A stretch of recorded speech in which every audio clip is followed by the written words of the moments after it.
O Senhor esteja convosco. Ele está no meio de nós. Proclamação do Evangelho de Jesus Cristo segundo São Marcos.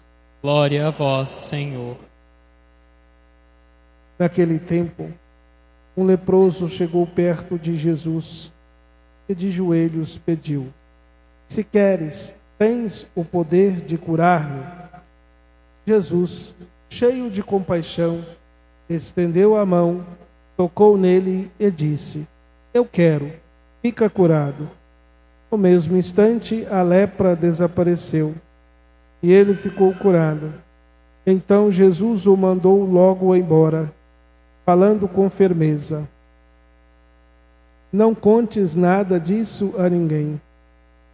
Vai mostrar-te ao sacerdote e oferece pela tua purificação o que Moisés ordenou, como prova para eles. Ele foi e começou a contar e a divulgar muito o fato. Por isso, Jesus não podia mais entrar publicamente numa cidade. Ficava fora, em lugares desertos, e de toda parte vinham procurá-lo. Palavra da salvação. Glória a vós, Senhor.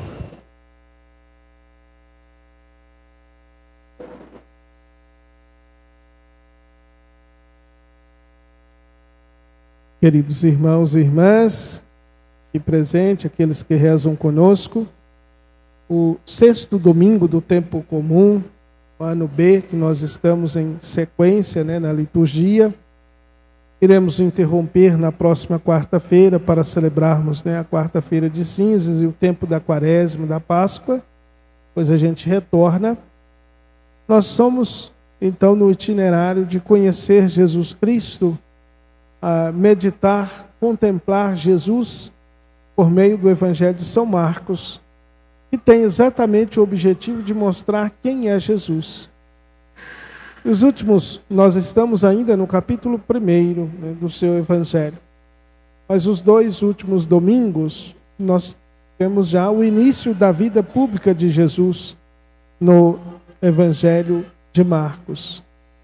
Ele inicia na sinagoga, quando faz calar ou quando mostra o seu poder, expulsando o mal daquele homem que gritava na sinagoga. Aí ele fala: cala-te e sai dele.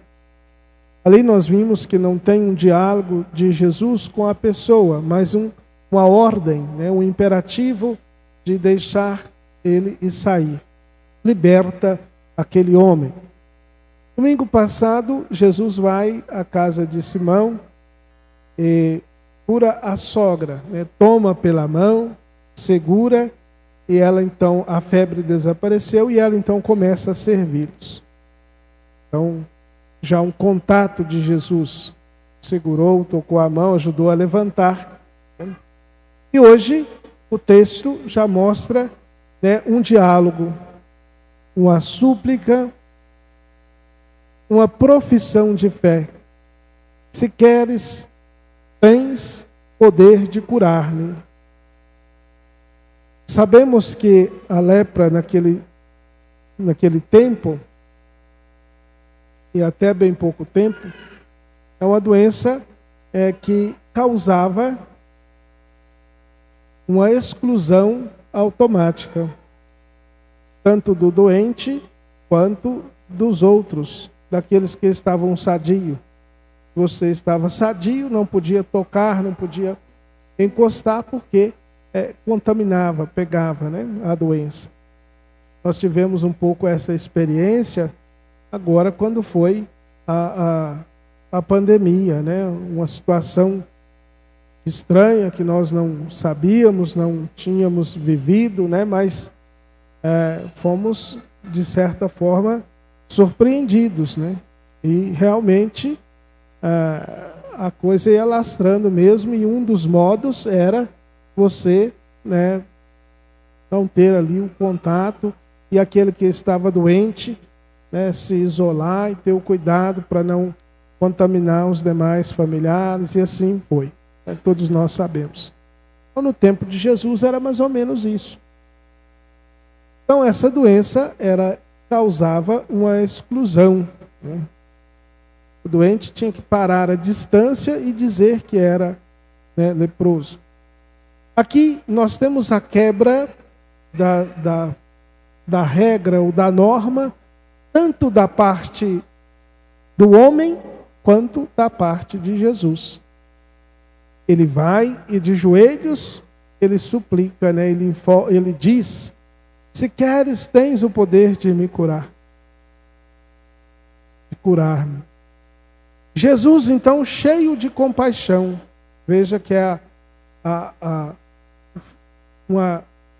um sentimento próprio, né, de Deus, compaixão, sentir com. Jesus, então, cheio de compaixão, estendeu a mão, tocou nele e disse: eu quero, fica curado. Então, se nós pensarmos, Marcos quer mostrar quem é Jesus. Quem é Jesus? O Filho de Deus, o Salvador. Logo no primeiro versículo ele coloca, no primeiro capítulo, né, no início. Inicia o Evangelho assim.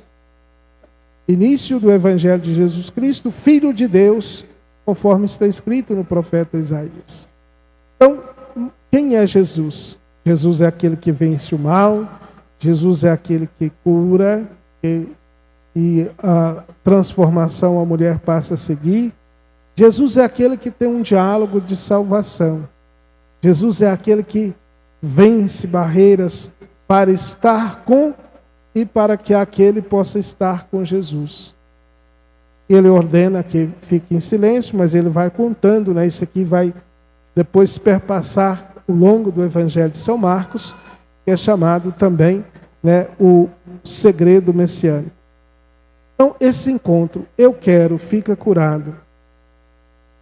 Jesus é aquele que vem ao nosso encontro.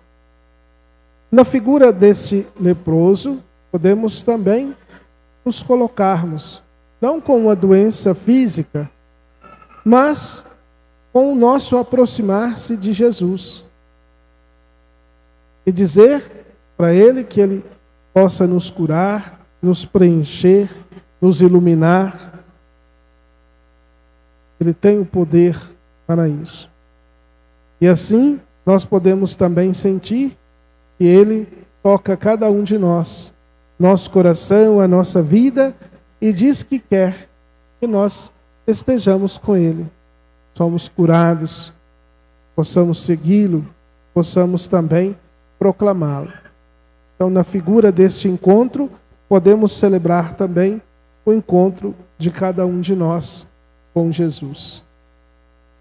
Depois, o texto da segunda leitura, São Paulo, como grande pregador, aos Coríntios, ele vai dizer que tudo que fizer, que seja feito para a glória de Deus, não para a glória própria, mas para o bem de todos, né? A comunidade. Às vezes havia ali as divisões. E aí ele fala dessa forma.